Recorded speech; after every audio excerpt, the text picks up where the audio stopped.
தமிழுக்கு நிகர் தமிழே, தமிழனுக்கு நிகர் எவரே. 2 அடியில் நம்மால் எதுவும் செய்ய இயலாது என்று எண்ணும் மனிதனிடத்தில் 2 அடி குரலில் எதையும் நம்மால் செய்ய முடியும் என நம்பிக்கையை ஊக்குவித்தது திருக்குறள். வணக்கம் குழந்தைகளே.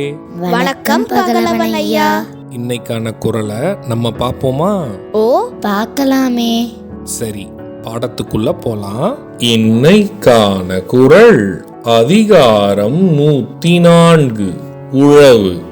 குறள் எண் 1036. உழவினர் கைமடங்கின் இல்லை விழைவதுவும் விட்டேமென் பார்க்கும் நிலை. ஐயா, நீங்க சொன்ன இந்த குறளோட பொருள் என்ன?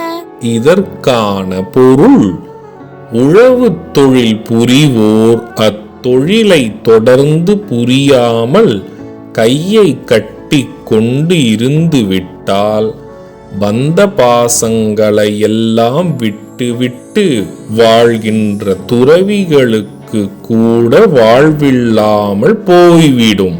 இதுக்கு ஒரு உதாரணம் சொல்லுங்களேன். இதற்கான உதாரணம், உழவு தொழில் செய்பவர் அத்தொழிலை சட்டென்று விட்டுவிட்டால் சொந்தம் பந்தம் மக்கள் யாவுமின்றி தனியாளாயிருப்பது போல அவர்களுக்கு துன்பம் நேரிடும். நான் சொன்னது உங்களுக்கு புரிஞ்சுதா தீரன், இலக்கியா? நல்லா புரிஞ்சுது ஐயா. இனி இந்த குறள் எங்களுக்கு மறக்கவே மறக்காது. சரி பசங்களா, நாளைக்கும் இதே மாதிரி சுவாரஸ்யமான குறளை பார்ப்போம். நீங்க வீட்டுக்கு போன உடனே என்ன பண்ணணும்? இன்னைக்கு நாங்க படிச்ச குறளை அப்பா அம்மா கிட்ட சொல்லி காட்டுவோம்.